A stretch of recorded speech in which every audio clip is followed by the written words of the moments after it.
Welcome to the Interviews with Really Productive People series by Desktime. We are sitting down with Robin Wauters, editor-in-chief and founder of Tech.eu, Tech.eu, which European tech enthusiasts would recognize as the go-to platform to find out about tech news. Robin, besides being the editor-in-chief, writer, is also in charge of the Tech.eu podcast. He puts out several regional startup reports, many throughout the year. He's the father of 2 boys and is a keynote speaker who travels the world. That sounds like a lot. Would you consider yourself a productive person? First of all, thank you for having me. It's a lot of kind words. Thank you very much. Would I consider myself a productive person? I would call myself a very lazy person that has a tendency to be productive even despite being lazy. Do you have any corners that you prefer to cut? That's a bit of a tricky question.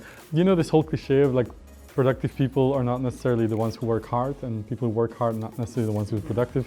Yeah. So I guess it's more about like smart work than hard work, all these cliches. I used to hate those cliches. Now I think they ring true for the most part. I see people working long hours but not really producing a lot. I can't say that I'm a person that really works long hours or like during the weekends or like late at night, but I do find that I get a lot more done these days than when I used to do this like 12-hour days and 13-hour days. So. And how do you structure your day then? If you're not working the 12 hours, what do you do? My every day for me is different because I've sort of structured it that way. Like I want it to be chaotic. I don't want to have like daily rituals or routines or stuff that I really have a go-to place or a go-to time to get up or anything. I usually just wake up around the same time, but that's mostly because I have children. It's not by choice. I don't always work from home. I don't always work from the office. I sort of make those decisions on the fly.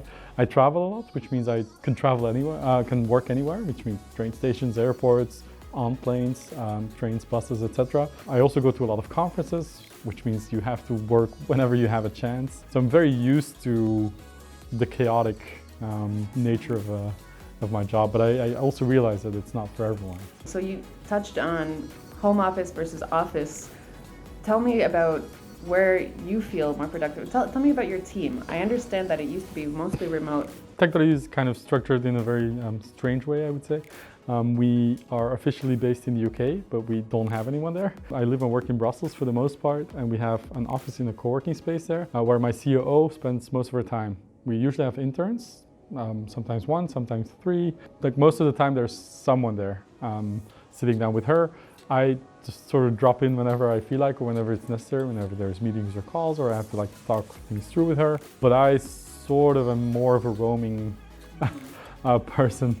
And then the rest of the team is sort of everywhere. We just hired someone who just moved from Prague to Stuttgart. We have someone who just moved from Amsterdam to Groningen in the Netherlands. Then we have Natalie, who's just moved from Germany to Edinburgh and is spending 2 months in the States. So we're all over the place. So how do you manage a remote team? Do you have any tools or processes in place? Maybe we don't manage it at all, and maybe that's the secret of it, but we use Slack, which I guess a lot of these type of companies like us use. Not necessarily to replace email, but more to have sort of a central square, a town square type environment where everyone at the very least can drop some info or a link or a question. So Slack for us has become very quickly the central core of our communications, I would say. I feel like a lot of companies are afraid of implementing remote working opportunities in their organizations because they're afraid of the accountability aspect or of it being taken advantage of.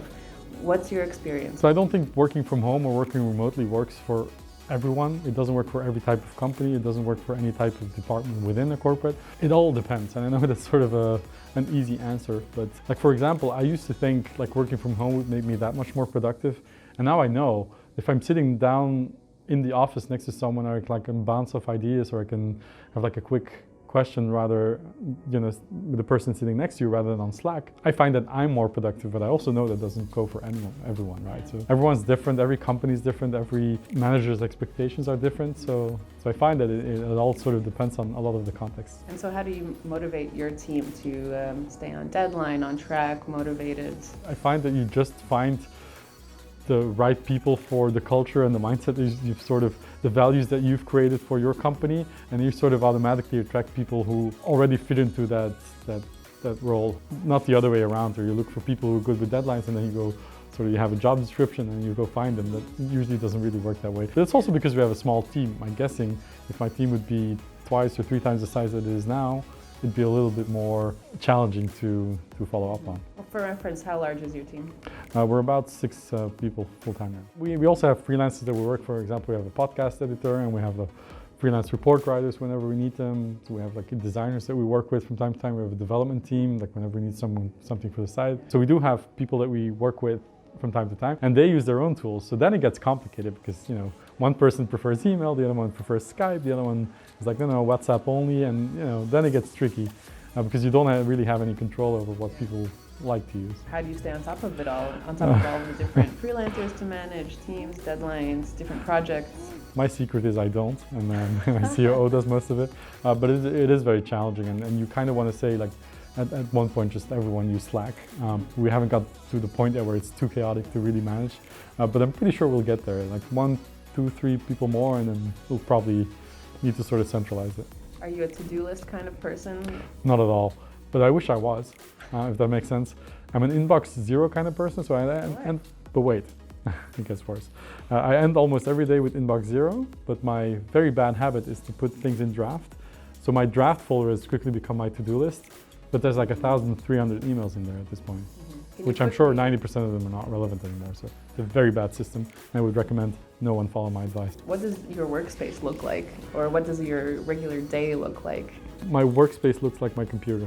Again, if I can sit down somewhere and I have, you know, power and Wi-Fi, then I'm good to work from anywhere. I don't need to be in a certain space or a certain environment. It helps when I have people around me. I'm one of these persons who frequently flies, right? The time that you arrive at the airport tends to shorten quite a bit if you're a frequent flyer, but you get to a point where it gets really, you know, you close to missing your flight. But I started doing the opposite. So sometimes now I go like 4 or 5 hours in advance, because in the airport I can sit down, I know the Wi-Fi is going to be up, I know I'm going to be able to sit down in launch, I know there's going to be people around me, so already that sort of makes me more productive. Again, that's just for me. I choose my environment more based on where I need to be next, rather than where I want to be. There you go, productivity hack of the day.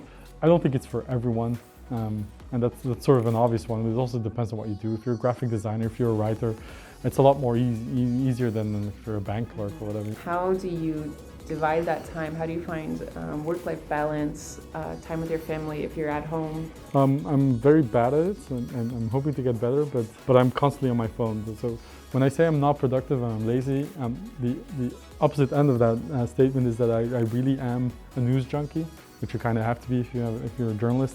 So I really do follow up on almost every email, everything that I get, like a link or a source someone sends me. I see you're always retweeting news. Yeah, and I was just going to say Twitter and TweetDeck in particular is sort of the dashboard for everything. Like I have my list, I have my people who I need to contact. Good for searching, especially if it's like news that's breaking, if it's real time. I do spend a lot of time on Twitter. It's also the thing that makes Tech.eu stand out is that we have a very good sense of what's going on all over Europe. I don't think that would be even possible without something like Twitter. So, you know, credit to them for inventing something that can sort of have a pulse on a certain industry or a certain geography, which in our case helps a lot. So we need to be on Twitter a lot. It's not just because I enjoy it, which is also true, but we also need to be. Like most of my team is on Twitter quite a lot. You mentioned that you use Slack a lot in your team, TweetDeck. Are there any other tools that you find indispensable for your day-to-day life?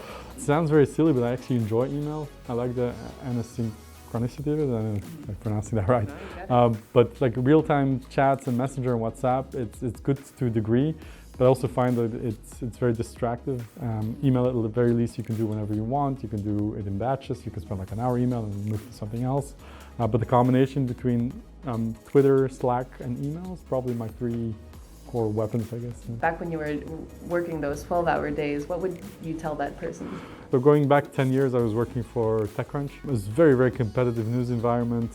Sometimes like filing 10 stories per day. Well, I say filing, but you hit publish, but you kind of have to think differently for every story article. It was very demanding. And I thought I was working hard and being very productive, and I was, and I learned a lot. But I also find that if you want to really be a decent journalist, you have to make space in your mind, but also in your environment to think and to ask yourself the right questions and ask others the right questions, to really come up with unique angles, to really wrap your head around a certain subject or a certain trend You can't do that when you're constantly writing or filing like news articles.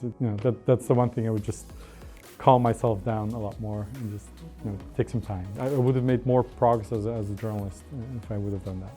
Take an hour, take a day, maybe even take 2 weeks to disconnect sometimes, which I still don't. Like I really want to. So I think about this a lot. I really need to disconnect at some point. Because even when I'm on vacation, I have to be there somewhere for a conference and spend an extra day. I still want to be connected. I always want to be put it on top of the news, make sure I don't miss emails from my team and stuff like that. So I need to find a way to disconnect at some point. I've started running recently. I'm not gonna say long distance, but at least like a decent distance, like 10, 12 kilometers, which really helps clear the head. A lot of people listen to podcasts then or audible books. I don't. I listen to music, so I try not to distract myself again while I'm running, so that helps a lot. I used to work out in the gym as well, which helps. Is there any favorite quote that you would like to leave us off with? I remember Bill Gates saying something to the effect of, if you hire someone for a job, it's better to hire a lazy person because they're always going to find the easiest and the fastest way to do something. I always used to joke when people would ask me like, do you work hard, are you productive? I say like, I'm very lazy. But it doesn't necessarily mean that I'm not good at my job or that I'm doing the right things for Tech.eu or the way I want Tech.eu to go. But I do cut corners. But I also find like most of the people that I meet that I really look up to and admire, they're not going to tell me like I work 12-hour days and I never sleep. They usually say like I meditate every day, or they say, I try only to really work 2-3 hours a day, or like really do emails half an hour a day, something like that. Okay, so thank you for your answers. Now we're going to move on to a rapid fire round. Should I be worried? Yes, okay. Very worried. Night owl or early bird? Night owl. Favorite place to work from? Airport. What's your favorite book? The Power of Now, Eckhart Tolle. Best recent purchase under $50? One of these things you wrap around your arm to put your phone while you're running. I don't know what it's called. One rule you live by? Go with the flow. Your biggest role model? My parents. The one movie everyone should watch? Pulp Fiction. Music while working, yes or no? Yes, definitely. Introvert or extrovert? Extrovert. All right. Thank you very much, That was it. Robin. Thank you so much. That's all that we've got for questions for Robin today. Thank you for watching, and thank you for joining us, Robin. It's been a pleasure. Thanks for having me. I hope that was helpful. Tune in next time for our next video.